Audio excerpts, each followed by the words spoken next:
Seja muito bem-vindo ao seu canal de estudos e de mensagens bíblicas. Eu espero que o estudo de hoje abençoe a sua vida. Essa bem-aventurança é a última bem-aventurança. Ela vai do versículo 10 ao versículo 12. E ela nos diz o seguinte: Bem-aventurados os perseguidos por causa da justiça, pois deles é o reino dos céus. Bem-aventurados serão vocês quando por minha causa os insultarem, perseguirem e levantarem todo tipo de calúnia contra vocês. Alegrem-se e regozijem-se, porque grande é a recompensa de vocês nos céus, pois da mesma forma perseguiram os profetas que viveram antes de vocês. E existe um considerado pai da igreja, chamado Tertuliano. Ele disse uma frase muito interessante que serve para nós começarmos a pensar nessa bem-aventurança. A frase dele diz o seguinte: o sangue dos mártires é a semente da igreja. O sangue dos mártires. E são mártires, né? São aqueles que foram martirizados, perseguidos, mortos por conta do Evangelho. Aqueles que não abriram mão de falar do amor de Deus que está em Cristo Jesus, independente das circunstâncias serem adversas àquilo que eles estavam pregando. Quanto mais pessoas morriam por conta do Evangelho, mais esse Evangelho germinava, mais esse Evangelho brotava, porque as pessoas que morriam com a fé inabalável e mostrava para outras pessoas, assim como mostra para cada um de nós, que esse evangelho só pode ser verdadeiro, porque as pessoas deram sua vida sem mesmo pestanejar, entregaram as suas vidas por amor de Jesus, por amor desse evangelho. E por isso nós recebemos esse evangelho com toda alegria e devemos proclamar esse evangelho, embora passemos por perseguições. Então a gente poderia pensar que esse povo que é descrito aqui por Jesus como um povo bem-aventurado, um povo feliz, um povo que produz coisas boas, que fala a verdade, seria recebido por esse mundo que nós vivemos de uma forma mais tranquila, né? De uma forma perfeita, de uma forma agradável, mas muito pelo contrário. Essas pessoas, apesar de serem pessoas boas, apesar de serem pessoas que amam a justiça, apesar de ser pessoas que cuidam dos outros, né, com amor, com carinho, um povo humilde, dedicado às necessidades do próximo, eles são simplesmente essas pessoas que se dedicam a serem assim, né, que proclamam a verdade de Deus, eles provocarão ódio em outras pessoas. Porque essas qualidades são qualidades de uma verdade que é proclamada, e essa verdade, na sua essência, é o próprio Jesus Cristo. E quando pregamos a Jesus Cristo de forma honesta, de forma verdadeira, de forma incisiva, algumas pessoas ficam incomodadas, porque hoje em dia, então, que nós vivemos várias verdades, né? Vivemos num momento histórico onde existem várias verdades, né? Eu tenho a minha verdade, você tem a sua verdade, todo mundo tem uma verdade. Então não cabe mais somente uma verdade, a verdade do Evangelho, a verdade de Cristo. Isso para o mundo sem Cristo, mas para nós, que temos a Jesus Cristo como nosso Senhor e Salvador, só existe uma verdade e é por meio dela que nós pregamos, é por meio dela que nós vivemos, embora falhos, com problemas, e todos nós temos, mas é por essa verdade é o norte da nossa vida, é aquele que nos conduz a Cristo, é aquele que nos conduz a Deus, é aquele que nos conduz a uma vida eterna que cremos ter essa vida eterna no céu, com Jesus e com Deus. Então, essa verdade, a gente percebe, a gente fazendo uma retrospectiva da história e a história bíblica, a gente percebe que esses bem-aventurados, essas pessoas que buscaram seguir a Cristo, né, com suas falhas, com seus erros, mas buscaram falar as verdades de Deus para as pessoas, todos eles foram criticados, todos eles foram, de certa forma, martirizados. Uns levaram esse martírio realmente a cabo, né, a dar cabo da vida, ou a serem mortos de formas terríveis. Na época, por exemplo, do imperador Nero, ele envolvia os cristãos com breu, né, e usava como tochas para iluminar seus jardins. Olha que requinte de crueldade, né? Ele odiava tanto os cristãos que ele fazia isso, né? Ele também costurava as peles dos animais e costurava nos cristãos, né? E lançava aos cães de caça para que lhes rasgasse a carne a dentadas. Então os cães iam atrás e rasgavam os cristãos a dentadas. Eles eram torturados num cavalo de madeira, rasgado. Eles derretiam chumbo, derretiam chumbo sobre os corpos dos cristãos. Eram postos em pranchas de bronze, aquecidas com uma brasa sobre as partes mais delicadas do corpo. Pensa um pouquinho. Hoje a gente pode fazer um paralelo conosco hoje, né? Às vezes uma pessoa que você está falando o evangelho, a pessoa que não debate o evangelho com você ou te critica por alguma forma, a gente já fica todo magoado, né? Todo ressentido. Mas olha o que esses irmãos nossos passaram no passado. Eles tinham seus olhos arrancados, se cortava a parte do corpo e assava na própria presença da pessoa. Imagina a crueldade. As mãos e os pés eram queimados, enquanto eram banhados em água fria para prolongar a agonia. Então eles queimavam, banhavam em água fria, né, para produzir mais agonia, mais dor, e assim continuavam a sessão de tortura. Terrível, né, irmãos? Terrível como os nossos irmãos sofreram. Então a gente percebe que existem ainda perseguições. A igreja hoje em dia ainda é muito perseguida. Os cristãos que são bem-aventurados para Deus não são bem-aventurados para o mundo, porque são óticas diferentes. Deus olha de uma forma, o mundo olha de outra, né? Quando você sofre a perseguição e suporta essa perseguição, vai até o final, você está demonstrando que você está sendo fiel àquele que um dia também sofreu perseguição por você. Aquele que um dia foi morto numa cruz sem questionar, por amor a mim e a você. Então é uma oportunidade da gente também demonstrar a lealdade a Cristo, assim como os mártires. Um dos mártires famosos foi Policarpo, o ancião e bispo de Esmirna. A multidão, enfurecida, arrastava ele para o tribunal do magistrado romano. Ele teve a opção de sacrificar diante de César ou sofrer a pena de morte. Durante 86 anos, ele falou sempre a mesma coisa. Servi a Cristo e ele nunca me fez mal algum. Como posso agora, na minha idade, blasfemar de meu rei que me salvou? E levaram ele até uma pira para queimá-lo vivo.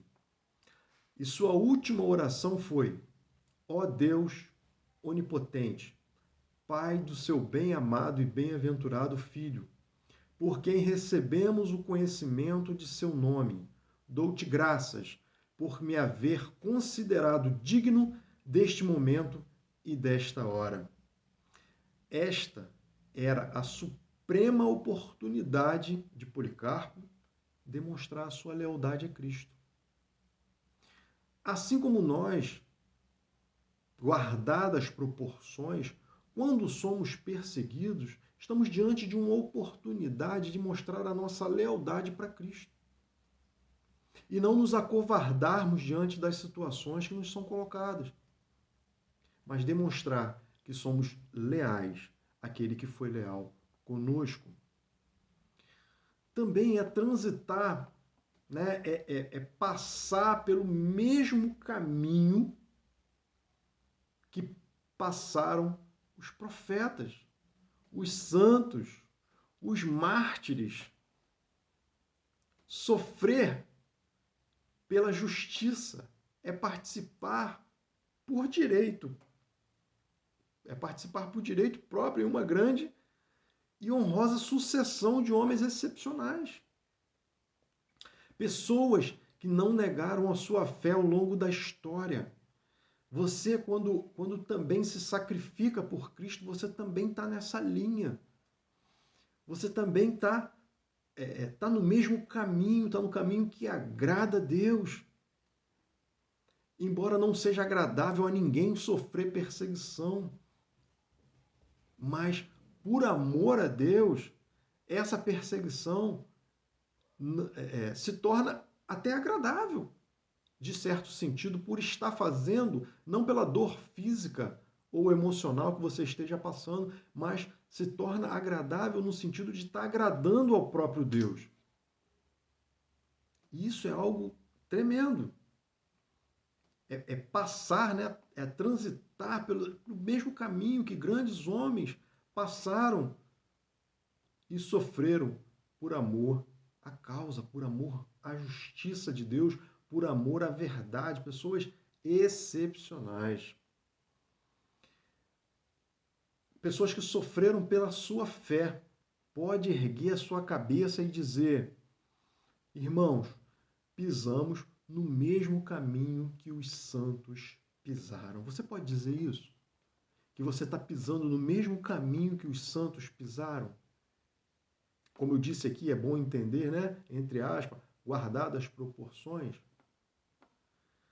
Hebreus, capítulo 11, do verso 36 ao 38, nos diz o seguinte: outros enfrentaram zombarias e açoites, outros ainda foram acorrentados e colocados na prisão, apedrejados, cerrados ao meio, postos à prova, mortos ao fio da espada, andaram errantes, vestidos de pele de ovelhas e de cabras, necessitados, afligidos e maltratados.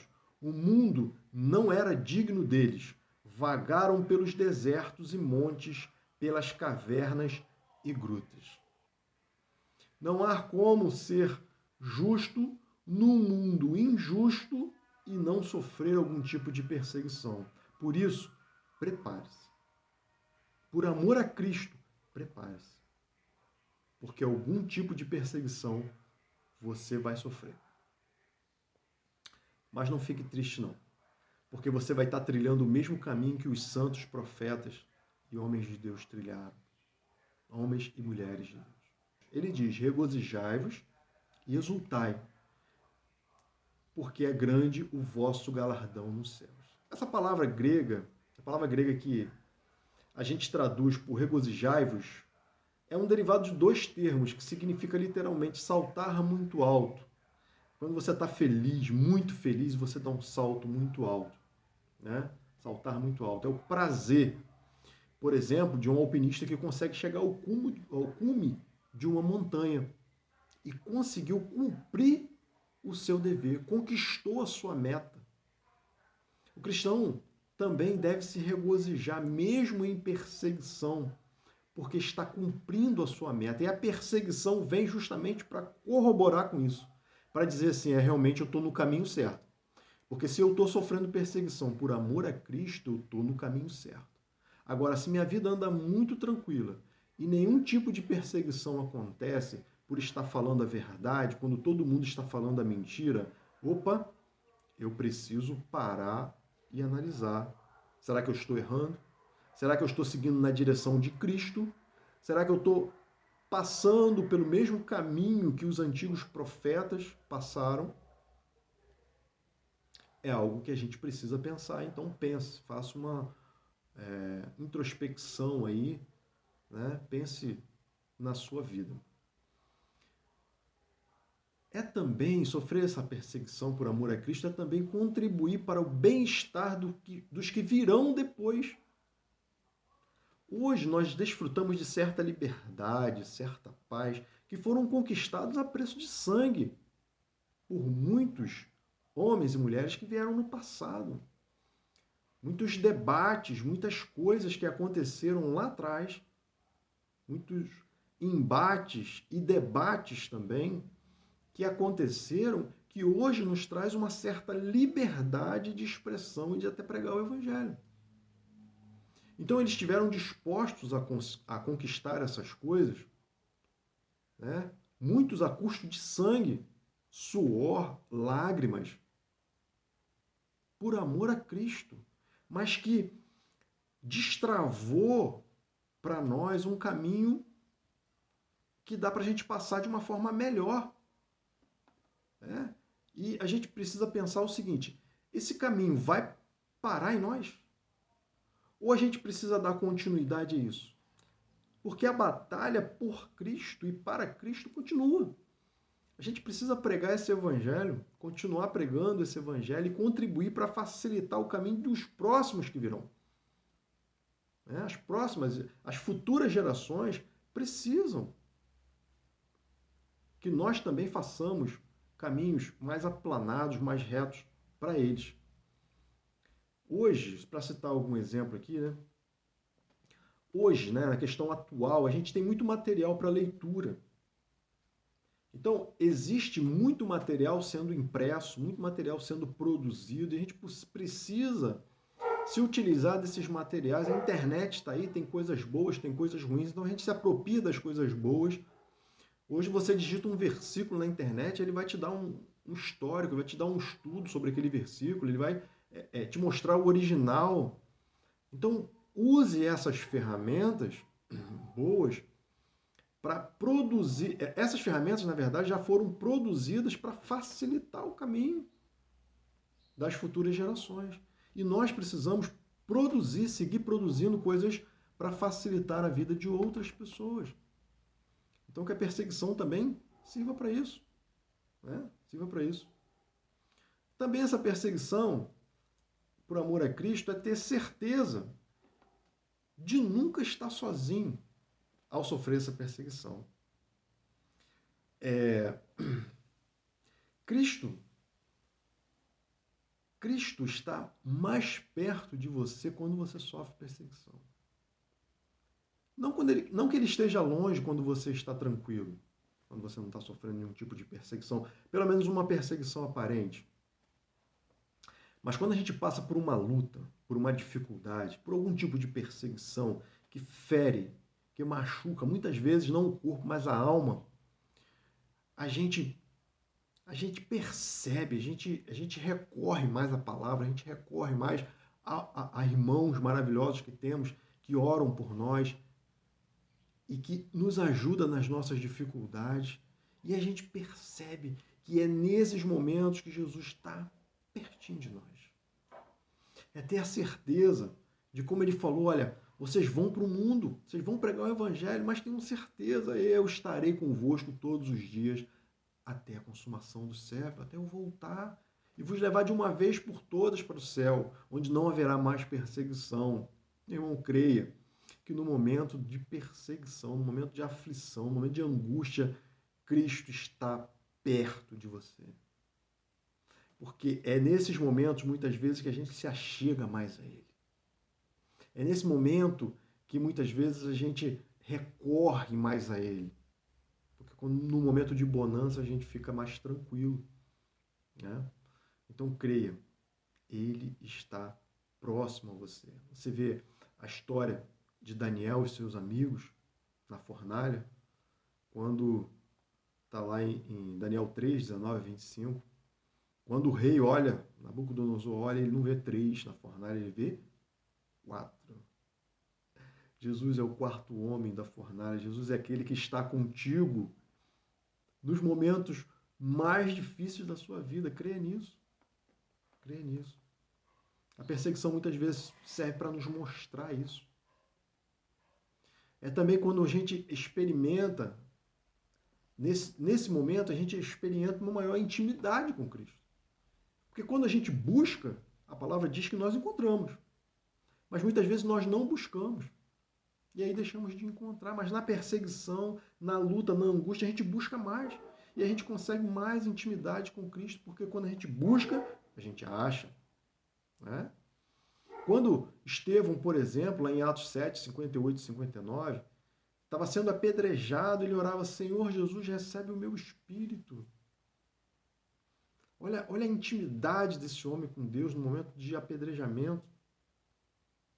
Então ele caiu de joelhos e falou o seguinte, Senhor, não considereis culpados deste pecado. E dizendo isso, morreu. Ter intimidade com Deus é ser capaz de orar por aqueles que te apedrejam. Olha, parece absurdo o que eu estou falando aqui. Parece absurdo a gente orar por aquele que está maltratando, que está ferindo, que está dizendo coisas ruins ao meu e ao seu respeito. Mas é nesses momentos que a gente ganha mais intimidade com o Senhor e consegue, assim como Estevão, perdoar. A dizer, Senhor, não impute a eles esses pecados, eles não estão entendendo, eles não estão sabendo, semelhante ao que Cristo fez na cruz. Olha a intimidade de Estevão com o Senhor. E muitas vezes isso acontece no momento de perseguição, no momento de angústia. É inevitável a igreja do Senhor. Igreja, quando eu digo igreja, não falo aqui de placa denominacional, mas eu falo de nós, pessoas. É inevitável que nós passemos por perseguições. É inevitável isso acontecer.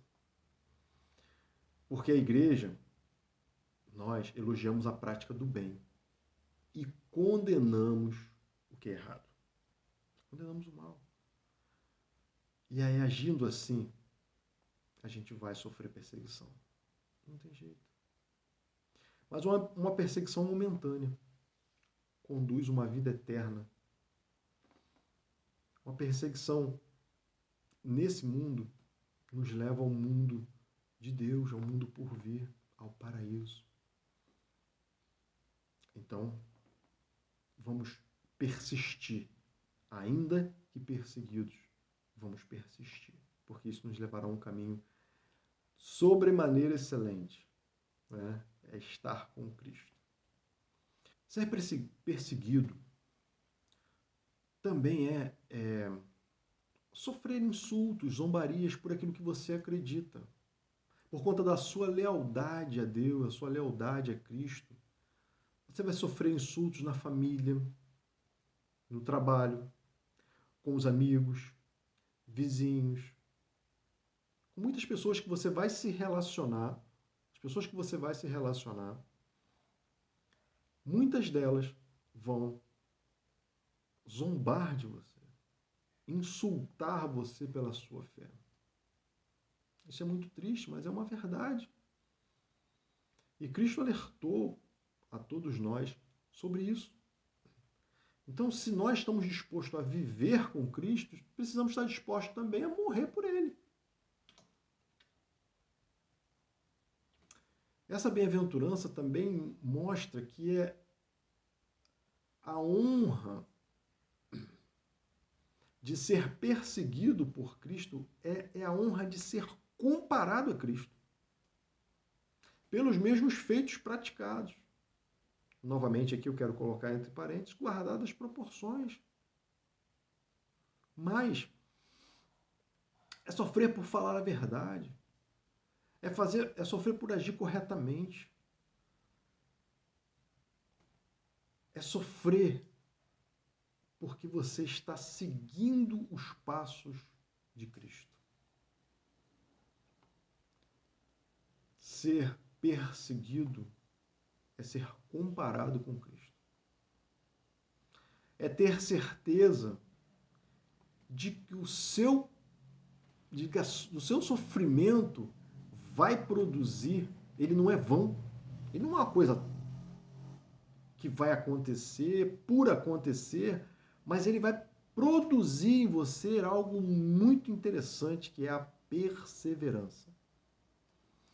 Tiago 1, de 2 a 4, diz assim: Meus irmãos, considerem motivo de grande alegria o fato de passarem diversas provações. Olha isso, escuta isso. Pois vocês sabem que a provação da fé produz perseverança. E a perseverança deve ter ação completa, a fim de que vocês sejam maduros e íntegros, sem lhes faltar coisa alguma. Perseverar é continuar no propósito de seguir a Cristo, de fazer a vontade dele, de agir corretamente segundo o seu evangelho, segundo aquilo que ele propôs e ordenou para cada um de nós. Essa perseverança, essa continuidade vai produzir coisas maravilhosas. Ela vai ter uma ação completa para que a gente seja maduro, uma pessoa madura, uma pessoa consciente daquilo que ela tem que fazer, e ela não vai por aí conforme os ventos da sociedade, da cultura,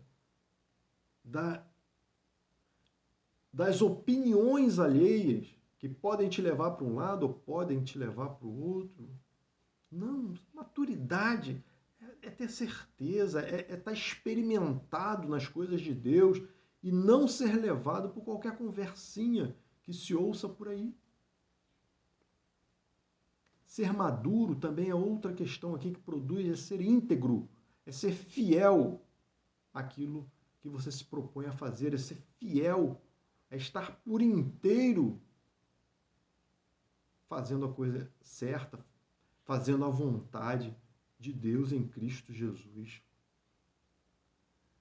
É também, irmãos, estar certo de que nenhuma ameaça temporal pode nos intimidar. Porque o nosso tesouro verdadeiro não é aqui. Não é terreno, não é material, é no céu. É com Deus. A gente precisa abandonar as coisas que são temporais em prol das coisas que são atemporais, que são eternas. Para concluirmos, a gente entende que, de tudo que nós vimos aqui, qual é a causa dessa perseguição? Uma perseguição consciente, uma perseguição ruim, uma perseguição que envolve ódio. Uma perseguição a um povo humilde, um povo que fala a verdade, um povo pacificador, um povo meigo, um povo pobre de espírito, um povo que zela pela justiça e clama por essa justiça, a justiça de Deus. Qual é a causa dessa perseguição? O crime dos bem-aventurados que são perseguidos é simples, é muito simples. Eles escolheram ser justos no mundo injusto. O nosso crime é ser justo no mundo injusto, não bate, não casa.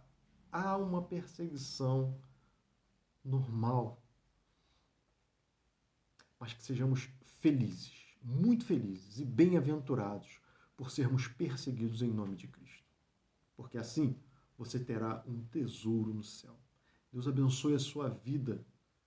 Não esteja enganado, mas esteja atento às circunstâncias e sabedor de que um dia, ainda que perseguido, herdará um tesouro eterno, herdará a vida eterna com Cristo Jesus, nosso Senhor e Salvador. Deus abençoe a sua vida em nome dele, em nome de Jesus Cristo. Amém.